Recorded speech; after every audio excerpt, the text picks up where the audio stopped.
तो आखिरकार हमें 20 साल बाद वर्ल्ड कप में न्यूजीलैंड पर जीत मिल गई और क्या अद्भुत, अविश्वसनीय और अकल्पनीय जीत रही है। और यहां पर रहे दो बड़े नायक। वैसे पूरी इंडियन टीम का ये एकजुटता का प्रदर्शन था और पूरी इंडियन टीम ने कमाल का कंट्रीब्यूशन दिया, लेकिन दो बड़े नायक जो निकल कर आए, एक नायक जिसे शक्तों की भूख है, वो है विराट कोहली, जो अपने सचिन तेंदुलकर के शतकों के रिकॉर्ड को बराबरी करने से चूक गए। 48 शतक है उनके खाते में और सचिन तेंदुलकर के 49वें शतक की, वनडे के 49वें शतक की बराबरी करने से वो चूक गए। और दूसरा महानायक, player of the match, Mohammed Shami, जो 4 मैच के बाद टीम में आए तो उन्होंने कहा कि भाई ये जो मेरी भूख है ना, जो 4 मैच मुझे बाहर बैठाया गया इसलिए कि भाई मैं एक ऑलराउंडर नहीं हूं, उन्होंने दिखाया कि वो कितने बड़े बॉलर हैं और इंडिया के सबसे अच्छे बॉलर वो क्यों कहे जाते हैं। 5 विकेट लिए 54 रन पर और न्यूजीलैंड की टीम को रोक दिया, जो एक समय पे 310 रन और 320 रन के आसपास जा रही थी, उसे रोक दिया 273 रन पर उनके 5 विकेटों ने।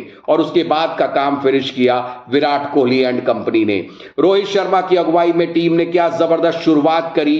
रोहित शर्मा और शुभमन गिल ने एक जबरदस्त शुरुआत की और पहले विकेट के लिए एक अच्छी पार्टनरशिप बनाई और रोहित तो लग रहा था कि फिर से शतक की ओर बढ़ रहे थे, लेकिन वहां पर ब्रेक लगा। वो 40 बॉल पे 46 रन बनाकर फर्गुसन की गेंद पे आउट हुए। शुभमन गिल को भी फर्गुसन ने आउट किया और ये 2 झटके भारत को 78 रन पर ही लग गए।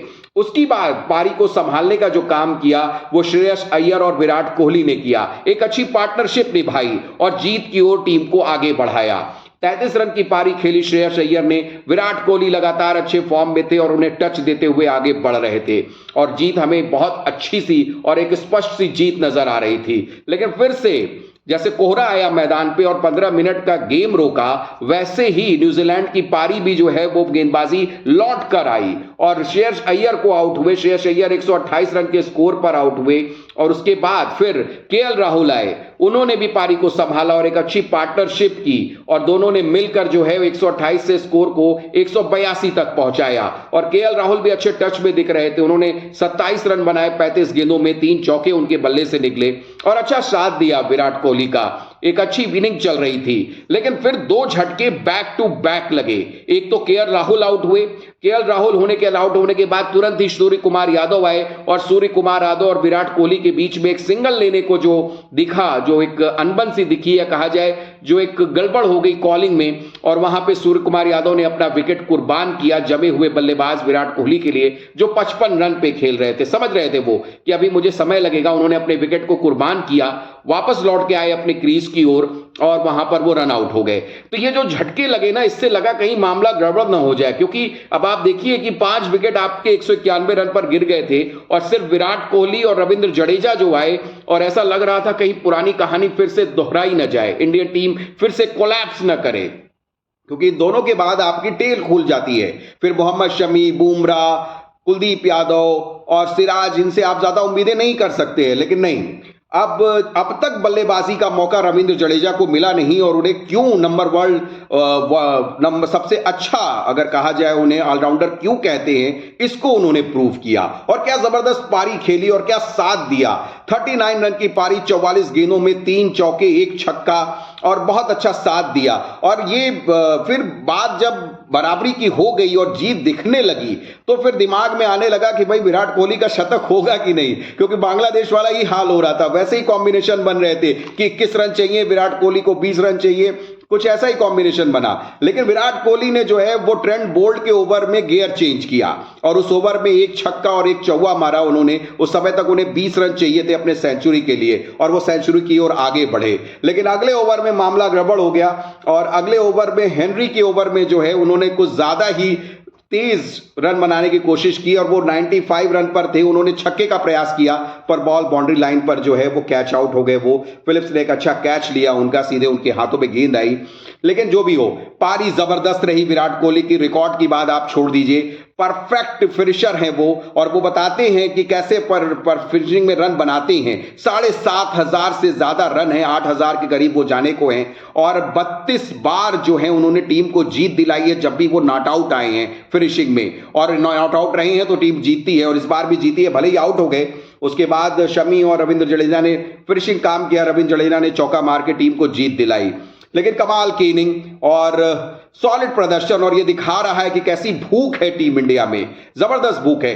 20 साल का बदला लिया है। पिछला 2019 का वर्ल्ड कप याद आता है जब धोनी आउट हुए और वर्ल्ड कप हमारे हाथ से चला गया।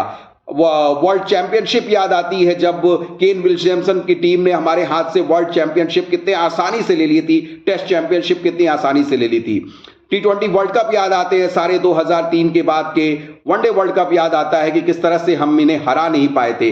2003 से 2023 का ये दौर, 20 साल का इंतजार और एक जीत मिली, और जबरदस्त जीत मिली है।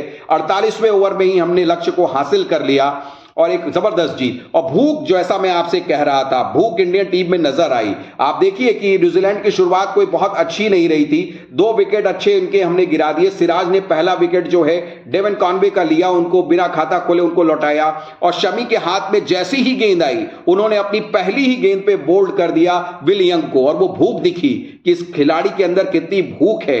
ये दिखाना चाह रहे हैं कि 4 मैच जो आपने मुझे बैठाया, आपने कितनी बड़ी गलती की। और सभी एक्सपर्ट्स यही कह रहे थे कि भाई क्यों हम शार्दुल को खिलाए जा रहे हैं, मौके दिए जा रहे हैं। वो आपके कोई ऑलराउंडर उतने अच्छे नहीं है, ना उनके बल्ले से ज्यादा रन निकलते हैं, ना वो गेंद से विकेट ले पा रहे थे। तो क्यों हो रहा था ये चीज?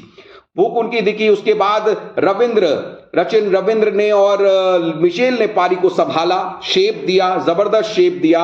इन्होंने तीसरे विकेट को 178 रन तक वो आगे लेकर गए, और तकरीबन अगर हम देखें तो 160 रन के आसपास की 61 रन की साझेदारी इन दोनों ने दी। और सचिन का विकेट जब गिरा तो वहां से चेंज ओवर आया। टीम इंडिया ने भी बदलाव का एक दौर शुरू किया। वैसे फील्डिंग भी कई आज हमारे अच्छे कैचेस हमने छोड़े, बहुत सिंपल से सिंपल कैच छूट रहे थे, 3 से 4 कैच छूटे।